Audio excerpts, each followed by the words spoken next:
Muy buenas tardes. Estamos en vivo y en directo por la pantalla de Canal U para todo el país y el exterior, ingresando a sus hogares nuevamente para hablar de salud.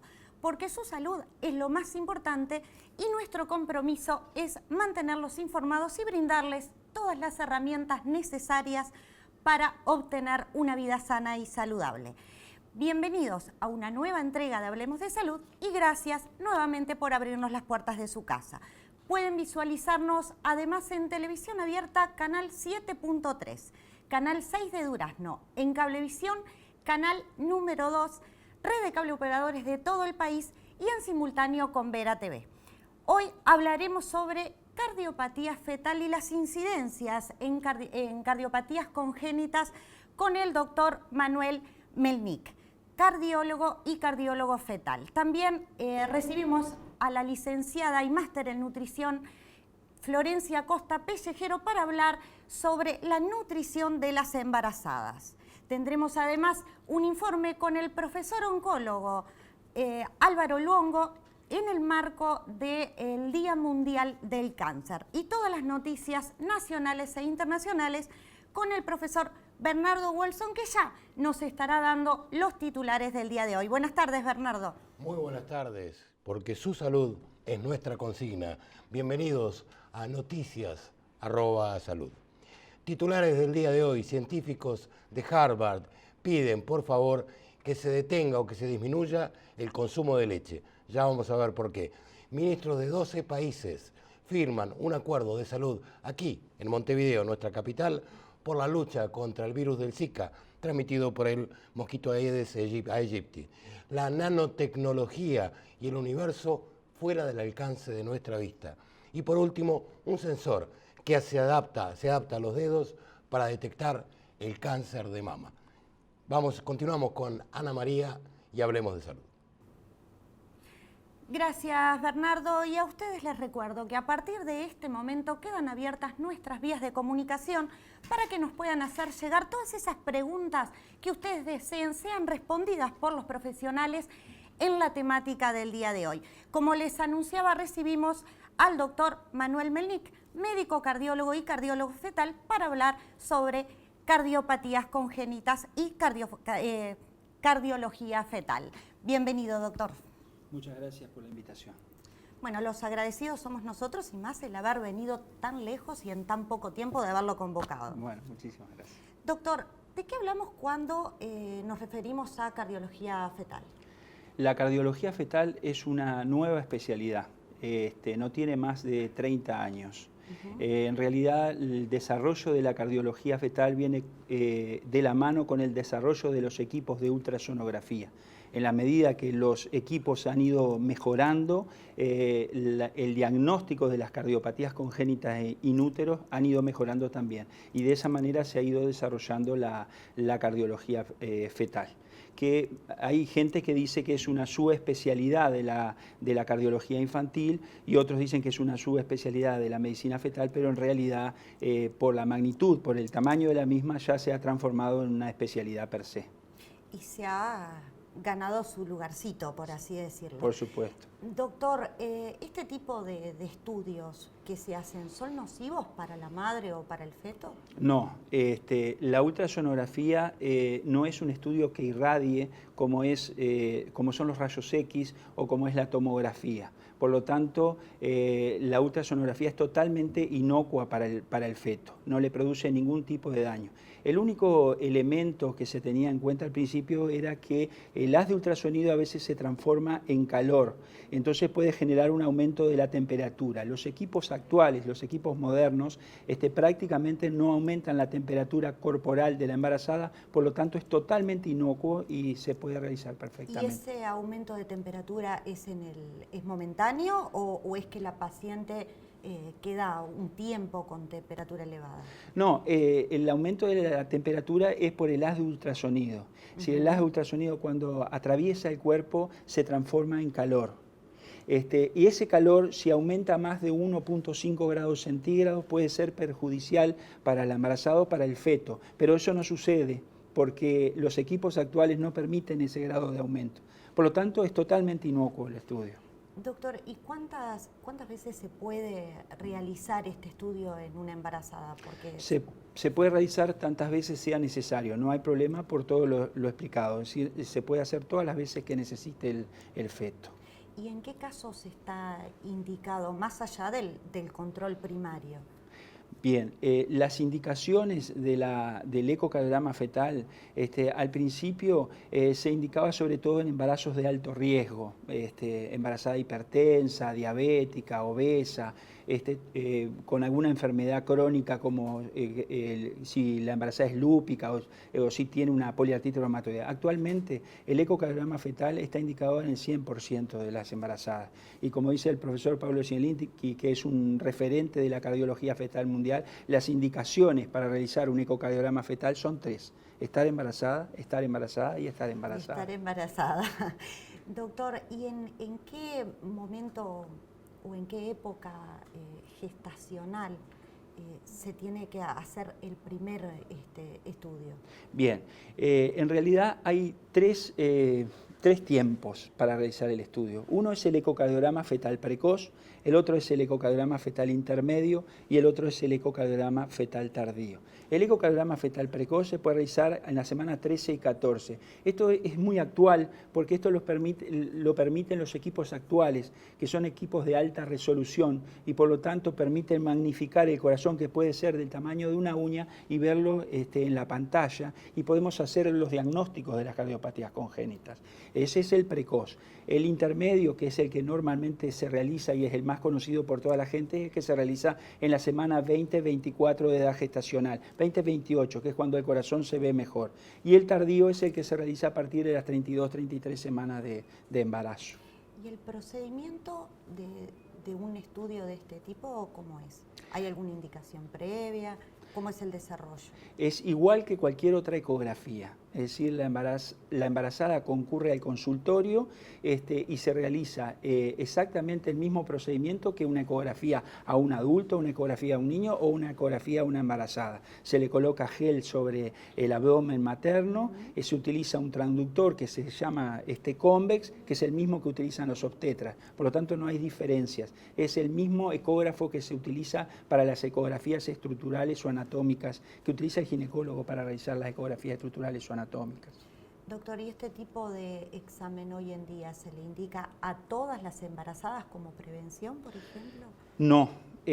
Lamentablemente es un examen que no alcanza a todas las embarazadas. En primer lugar, porque para realizar un ecocardiograma fetal, uno solo a todas las embarazadas, tendríamos que realizar 48.000 ecocardiogramas fetales, porque tenemos 48.000, 50.000 embarazadas en el Uruguay al año. Y cardiólogos fetales somos muy pocos, por lo tanto no daríamos abasto para realizar un ecocardiograma fetal a cada una de las embarazadas, pero sí formar a los obstetras para que ellos hagan ese tipo de estudios. ¿Y a qué se debe? Porque usted especificó muy bien de que son muy pocos los cardiólogos fetales. ¿A qué se debe que sean tan pocos profesionales para un tema tan importante y tan latente hoy en día?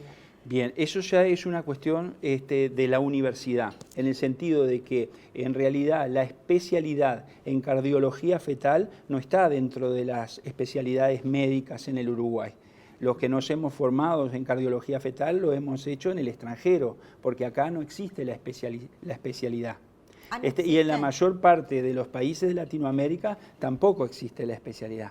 Entonces no te podés formar en el Uruguay. Por eso es que somos tan pocos. Ahí está, o sea que va a haber que hay una falencia ahí. Ver la posibilidad de que haya una formación a nivel universitaria específicamente de este tema. Si hablamos sobre incidencia en cardiopatías congénitas en nuestro país, ¿qué nos puede decir? Bien, quiero aclararte del punto anterior una cosita antes que eso, que es que en realidad no necesitarías tantos cardiólogos fetales, porque así como necesitas un cardiólogo de adulto cada 10.000 pacientes adultos y necesitas de repente un cardiólogo infantil cada 10.000 niños, o un médico X cada 10.000 pacientes, necesitarías un cardiólogo fetal cada 10.000 fetos, y como tenemos 48.000 necesitas 5 cardiólogos fetales, o sea que no estamos lejos de tener los cardiólogos fetales necesarios. Lo que necesitamos es formar a los obstetras para que los obstetras detecten los signos de sospecha de cardiopatías congénitas y de esa manera nos pasen a nosotros solo los pacientes con signos de sospecha, con lo cual el volumen de pacientes sería muchísimo menor y tendríamos una tasa de diagnóstico prenatal muy alta. Y con respecto a la incidencia que me preguntaste de las cardiopatías congénitas, la incidencia en el Uruguay y en todas partes del mundo es de 10 por 1000. Por lo tanto, si tenemos 48.000 recién nacidos al año, tenemos 480 cardiopatías congénitas por año en el Uruguay, de las cuales 160 son graves, 160 son moderadas y 160 leves. ¿Cuáles, si hablamos de cifras, para cerrar este segmento y enseguida lo continuamos, son las más prevalentes? ¿Las leves, las medias o las graves? No, se distribuyen en 3 tercios, pero digamos que las más importantes son las graves y las moderadas, y tendríamos 2 tercios ahí. Tenemos 320 cardiopatías congénitas moderadas a graves en el Uruguay. Muy bien, nosotros nos vamos con la primera entrega de Noticias en Salud y el profesor Bernardo Wolfson. Y enseguida regresamos con este tema sobre cardiología fetal. Muy, pero muy interesante realmente el informe y la entrevista al doctor. Científicos de Harvard piden que disminuyamos el consumo de leche. La leche de vaca durante años fue uno de los alimentos más cuestionados en relación con los beneficios, sus beneficios y la nutrición, ya que si bien la mayoría de las personas consideran que es una parte esencial de la dieta, estudios recientes han demostrado que el consumo de la leche vacuna puede de hecho ser perjudicial. David Ludwig, científico de Harvard, realizó un estudio que cuestiona los supuestos beneficios de la leche, especialmente la que tiene bajo contenido graso. El estudio, que fue publicado en la Asociación Médica Americana de Pediatría, reveló que al extraer la grasa de la leche, esta era sustituida por azúcares que pueden ser potencialmente más perjudiciales a largo plazo. Aunque desde entonces la población ha sido advertida sobre los peligros del consumo de bebidas azucaradas, nunca habíamos incluido la leche dentro de las bebidas que podrían asumir o presumir un cierto riesgo. El estudio del doctor Ludwig cuestiona la justificación que se le dio a la promoción y a la difusión de la leche baja en grasa, teniendo en cuenta que todos los líquidos que contienen calorías y azúcares deben ser tratados con el mismo cuidado. La leche de vaca es popular por su contenido de calcio, lo que para muchos expertos es esencial para la salud ósea o el sistema esquelético. Sin embargo, hay otros elementos mucho más ricos en calcio que la leche de vaca y no tienen efectos negativos. Un claro ejemplo de esto es el brócoli, el col rizado, la rúcula, la espinaca, entre otros. Además, que tienen 160 miligramos por porción. Hay otras fuentes como las sardinas, las nueces, semillas y verduras que pueden ofrecer cantidades significativas de calcio por cada porción. Por lo tanto, nadie debe consumir en forma necesaria grandes cantidades de leche para mantener sus huesos sanos. En su lugar, se debe optar por otro tipo de alimentos, estos que acabamos de mencionar, que son debidamente más saludables. Varios estudios han encontrado que las personas que consumen leche con bajo contenido graso se sienten menos saciadas, aquel reflejo de saciedad que hablábamos en el último programa, y por lo tanto son más propensas a aumentar de peso, ya que tienen mayor necesidad de aumentar la ingesta de calorías. Se puede decir que hoy en día es muy difícil encontrar un tipo de leche que realmente sea necesaria o absolutamente saludable para el cuerpo. La cantidad de hormonas que se aplican para el criadero vacuno, es decir, para que las vacas puedan reproducirse y para que produzcan más cantidad de leche, hacen que este producto sea realmente muy peligroso para el cuerpo, asegura el científico de la Universidad de Harvard, David Ludwig. Continuamos con más Hablemos de Salud. Recuerde que también tenemos abiertas nuestras líneas de WhatsApp 099-237-944 y así puede hacernos llegar las preguntas para realizarles a los profesionales aquí presentes. Doctor Mialik, estábamos hablando sobre las tasas de detección de cardiopatías aquí en nuestro país. Si hablamos sobre cifras, ¿y cuáles serían en cantidades o de acuerdo a su experiencia, más allá de esos 2/3 de que se encuentran en nuestro país y que son solucionables, se pueden tratar aquí? ¿Y cuáles podrían tratarse en el exterior? Bien, la tasa de diagnóstico prenatal en el Uruguay es extremadamente baja.